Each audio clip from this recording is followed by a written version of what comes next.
ইতিমধ্যে ইরান তাদের পারমাণবিক যে বোমা সেটা তৈরি করে ফেলেছে। এটা ট্রু, এটা সত্য কথা। মূলত ইরান 11টার মতো পারমাণবিক যে বোমা সেটা তৈরি করে ফেলেছে। ইতিমধ্যে তারা টেস্টও করে ফেলেছে। এটা বাস্তব কথা। ইতিমধ্যে ইরানের যে 15 কিলোমিটার জায়গা সেটা জুড়ে 4.6 মাত্রার ভূমিকম্প। বুঝেন? 15 কিলোমিটার জায়গা জুড়ে 4.6 মাত্রার ভূমিকম্প। এটা কনফার্ম নিউজ যে ইতিমধ্যে তারা তৈরি করে ফেলেছে। আর তাদের ডেমো দিয়ে ফেলেছে যে 4.6 মাত্রার ভূমিকম্প, সেটা 15 কিলোমিটার এলাকা জুড়ে সেটা ইসরায়েল বুঝে ফেলেছে যে 4.6 মাত্রা ভূমিকম্প কিসের ভূমিকম্প।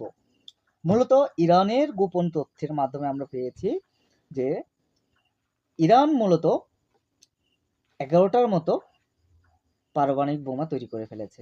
ইতিমধ্যেই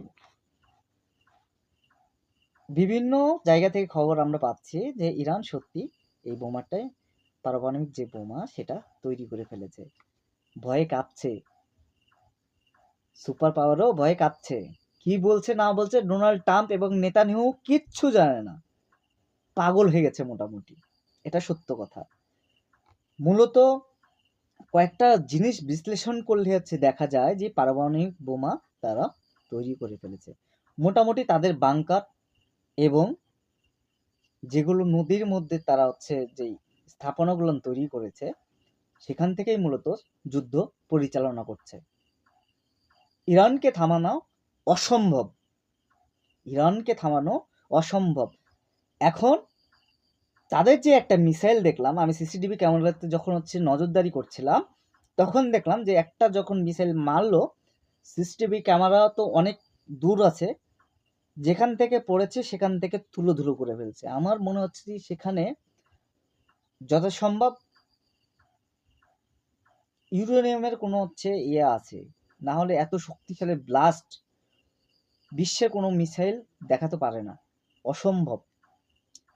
তার যে মিসাইল ম্যাক্সিমাম 1 থেকে 1.5 কিলোমিটারের মধ্যে পুরোটা একবার সয়লাব করে ফেলেছে, সাথে সাথে সিসিটিভি ক্যামেরা বন্ধ। তারপর আমি আর সিসিটিভি ক্যামেরা অন করতে পারি নাই, দেখতে পারি নাই। এতটা পরিমাণ ব্লাস্টের গতি ছিল। এবং যখন আমি শুনতে পেলাম যে ইরানে 4.6 মাত্রা ভূমিকম্প ইতিমধ্যে হয়েছে, ইতিমধ্যে অনেক গণমাধ্যম এবং তাদের বরাত দিয়ে খবরটি নিশ্চিত করেছে যে আমাদের কাছে 11টা মিসাইল আছে, পারমাণবিক বোমা আছে। এটা একটা ভয়ের বিষয়।